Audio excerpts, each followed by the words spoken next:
لیکن تجھے پتہ نہیں کہ یہ کسی ماں کا بیٹا ہے، پتہ نہیں کسی بیوی کا شوہر ہے۔ ایک ہمارے دوست ہیں، بزرگ ہیں، ان کا داماد فوت ہو گیا، نشہ کرتا تھا۔ تو میں تعزیت کرنے ان کے گھر پہنچا تو کھڑے ہو گئے ہاتھ باندھ کے، کہنے لگے حضرت صاحب باقی ساری گلاں چھڈ دیو، صرف نشے سے تقریر کریا کرو۔ وہ جب جیتا تھا تو تب بھی اس کے بچے یتیم ہی تھے، یتیم ہی تھے۔ میری بیٹی جب میرے گھر آتی تھی اور میں اپنے پوتوں کے اتنے کپڑے اسے پہننے کو دیتا تھا تو میرا کلیجہ پھٹتا تھا۔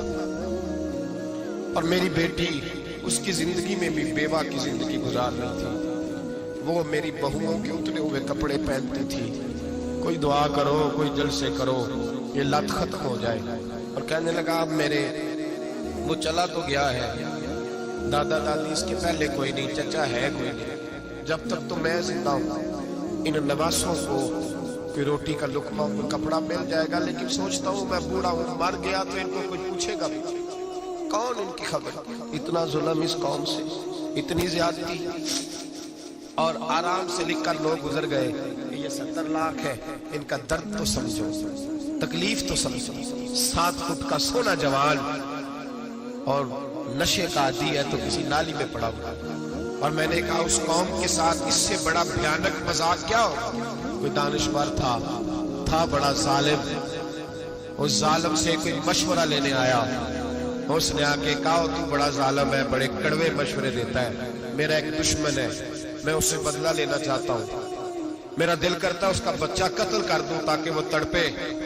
تو ظالم نے کہا اسے قتل نہ کر، وہ تو اس کا بعد 2-4 مہینے رو کے چپ کر جائے گا، پھر میں سخت سزا دینا چاہتا ہوں، مشورہ دے۔ تو اس نے کہا اس کے بچے کو نشے پہ لگا دے، جس کا بچہ نشہ کرے گا وہ باپ روز مرے گا، روز جیے گا، وہ ماں روز مرے جیے گی، نشے پہ لگا دے۔ اس قوم کے ساتھ سب سے بڑا ظلم یہ ہوا کہ ملت کا جوان نشے پہ لگ گیا، ڈرگز پہ لگ گیا، اتنے تباہ حالات ہوئے کہ جوان چڑھتی جوانیاں، اماں نے کتاب دے کے بھیجا تھا اور کالج سے واپس آئے تو نشے کے ٹیکے ہاتھوں میں پکڑے ہوئے، ٹیکے۔ اور آپ کے اس ملک کے اسلام آباد میں ایک میڈیا نے وہ خبر بھی وائرل کی اور وہ چیز بھی دکھائی لوگوں کو، 3 مہینے کا بچہ لے کے نشئی سڑک پہ آ گیا، اس نے کہا میرا نشہ ختم ہو گیا، میرا بچہ خرید لو، 2 پڑیاں دے دو۔ تو وہاں بیویاں جو سن رہی تھی وہ بھی چیخے مار کے رو رہی تھی۔ یہ ظلم کیا اس قوم کے ساتھ، اور کرپشن کی لعنت نے اجازت دی سپلائی کرنے والوں کو کہ گلی گلی بیچے، گلی گلی۔ انہوں نے کچھ تھوڑا ظلم نہیں کیا ان حکمرانوں نے، اور ہماری اپوزیشن اس کو نہ صرف اتنا پتا ہے کہ یہ جائیں اور ہم آئیں، اس سے زیادہ کوئی غرض نہیں۔ بھائی کرپشن کے خلاف نکلے ہو، تم نشے کے خلاف کس دن نکلو گے؟ جوئے کے خلاف کس دن؟ قوم تو مر رہی ہے نشے سے، اس کے خلاف میدان میں کب آؤ گے؟ صرف اتنا ہے کہ یہ جائیں اور ہماری باری آئے، اس سے زیادہ کچھ نہیں۔ جتنے مجرم وہ ہیں اتنے ہی تم بنتے جا رہے ہیں، اس لیے کہ اصل بات پر نہ وہ آتے ہیں اور نہ اصل بات پر یہ آتے ہیں۔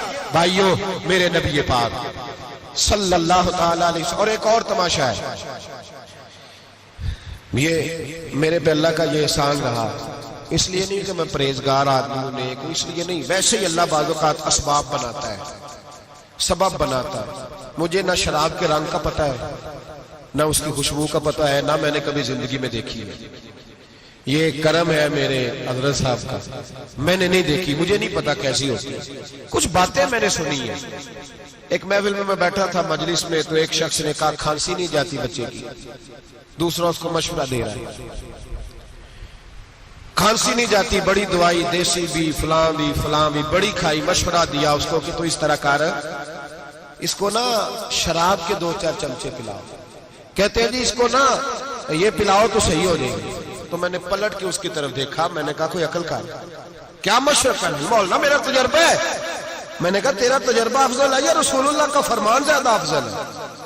تیرا تجربہ افضل ہے۔ حضرت ام سلمہ رضی اللہ تعالیٰ عنہ کہتی ہے میں نے عرض کی یا رسول اللہ صلی اللہ علیہ وسلم میری بچی بڑی بیمار ہے، تو مجھے کسی نے کہا ہے یہ تھوڑی سی نشے والی چیز ہے، یہ بنا کے تیار کر کے دو، صحیح ہو جائے گی، بیمار ہے بچی تو یہ نشے والی چیز ہے، اس کو تیار کر کے دو، تھوڑا نشہ ہے۔ اگرچہ بعض میں نے شروع میں کہا بعض لوگ مریض کو سخت مریض کو ایسی ادویات جو مجبوری بن جائے اس کی گنجائش اور اجازت دیتے ہیں. محتاط علماء تو اس میں بھی بہت ساری چیزیں پہلے بیان کرتے ہیں, لیکن اس نے کہا جی میرا نشہ دینا ہے شفا کے لیے. حضرت ام سلمہ کہتی ہے میرے نبی پاک نے میری طرف دیکھا, میری طرف, تو میں نے کہا یا رسول اللہ آپ کیا فرمانا چاہ رہے ہیں؟ تو نبی پاک نے فرمایا ام سلمہ کبھی ناپاک چیز میں بھی شفا ہوئی ہے, کبھی ناپاک چیز میں بھی, کبھی شراب و خمر میں بھی شفا ہو سکتی ہے. شفا رب کریم نے رکھی ہے پر شہد کے اندر رکھی ہے, شفا اللہ نے رکھی ہے قرآن مجید میں رکھی ہے. تو اس میں بھی کبھی یہ حضور نے بیان کیا ہے کہ اس کے اندر شفا ہو سکتی, تو امت کتنی دلیری کرتی ہے جو یہ مشورے دیتی ہے کہ اس کے اندر نشہ ہے, شراب ہے, تو کھانسی چلی جائے گی تو فلانی بیماری چلی جائے گی. نہ آؤ ان چیزوں پہ, نہ اپنے ایمان کو خرابی دو, اور نہ ایسی باتیں کرو جس سے کہ ڈائریکٹ رسول اللہ صلی اللہ علیہ وسلم کے واضح ارشادات کی مخالفت ہو. میرے نبی پاک صلی اللہ علیہ وسلم نے فرمایا, اور پھر کچھ لوگ کہتے ہیں تھوڑی پی ہے جی. اب تو میں تجزیے میں پڑھ رہا تھا کہ ایسی شراب ایجاد ہو گئی ہے, لوگ شراب پیتے ہیں اور وہ مست بھی رہتے ہیں, کار بھی چلاتے رہتے ہیں, کہتے ہیں جی نہیں ہمارا ذہن معاف نہیں ہوا تو یہ والی صحیح ہے, نشہ نہیں لاتی. میرے نبی پاک صلی اللہ علیہ وسلم نے فرمایا جس چیز کی تھوڑی مقدار, زیادہ مقدار حرام ہے اس چیز کی تھوڑی مقدار بھی حرام ہے, جس کی زیادہ مقدار حرام ہے اس کی تھوڑی بھی. تو خمر اور شراب اگر فل پینا جائز نہیں تو تھوڑی پینا بھی جائز ہے, یہ حرام ہے اور حرام تھی اور قیامت تک حرام ہی رہے گی. میرے نبی پاک صلی اللہ علیہ وسلم نے منع کیا اور حضور نے اظہار ناپسندیدگی فرمایا, فرمایا 40 دن تو عبادت ہی قبول نہیں ہوتی شراب پینے والوں جب تک سچی توبہ نہ کرے. ایک دن صحابہ بیٹھے تھے سارے, حضرت ابو بکر صدیق بھی تھے, فاروق اعظم بھی تھے, عثمان غنی بھی تھے, ڈھیر ساری تعداد تھی صحابہ کی, سارے تشریف فرما تھے. حضرت عبداللہ ابن عمر رضی اللہ تعالیٰ عنہ حدیث کے راوی ہیں اور مستدرک بالحاکم کے اندر ابن حبان کے اندر یہ روایت موجود ہے. فرماتے صحابہ نہ بات کر رہے تھے, اور بات یہ کر رہے تھے کہ یار لوگوں کو گناہوں سے کیسے روکا جائے, لوگوں کو گناہوں سے گفتگو. صحابہ یہ کر رہے تھے, عبداللہ ابن عمر کہتے ہیں بیٹھے تھے اور یہ گفتگو کر رہے تھے کہ گناہوں سے پلاننگ یہ ہوتی تھی, ان کی جو محفلیں ہوتی تھی نا بیٹھ کے, وہ خوش گپیاں نہیں ہوتی بلکہ وہ تبلیغ کی, جد و جہد کی, لوگوں کو برائی سے منع کرنے کے لیے بیٹھتے تھے, اس پر منصوبہ بندی کرتے تھے, پلان کرتے تھے, آگے ترتیب دیتے. گفتگو ہو رہی تھی تو اب آپس میں بات ہونے لگی کہ کون سا گناہ زیادہ برا ہے جس پر سب سے پہلے کام کیا جائے. تو دور ایک صحابی بیٹھے تھے, ان کا نام تھا عبداللہ ابن عمر. ایک عبداللہ بن عمر ہے اور ایک عبداللہ ابن عمر ہے. حضرت عبداللہ ابن عمر دور بیٹھے تھے, بڑے سمجھدار سیانے باریک بین آدمی تھے. تو حضرت عمر فاروق اپنے بیٹے سے کہنے لگے جا عبداللہ ابن عمر سے پوچھ کے آ کہ سب سے سخت گناہ کون سا. توجہ ہے میرے بھائیو, ادھر دیکھیے گا میری جانب, پوچھ کے آ کہ سخت گناہ کون سا.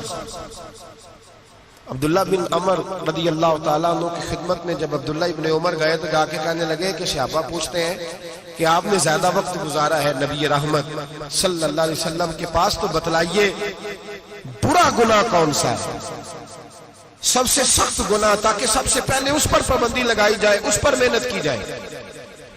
تو حضرت عبداللہ ابن عمر کہنے لگے صحابہ کو جا کے بتا دو کہ سب سے برا گناہ شراب پینا, سب سے برا گناہ, اور یہ ام الخبائث برائیوں کی جڑ ہے, گناہوں کی ماں ہے, یہ بنیاد ہے, باقی گناہ اسی سے شروع ہوتے ہیں.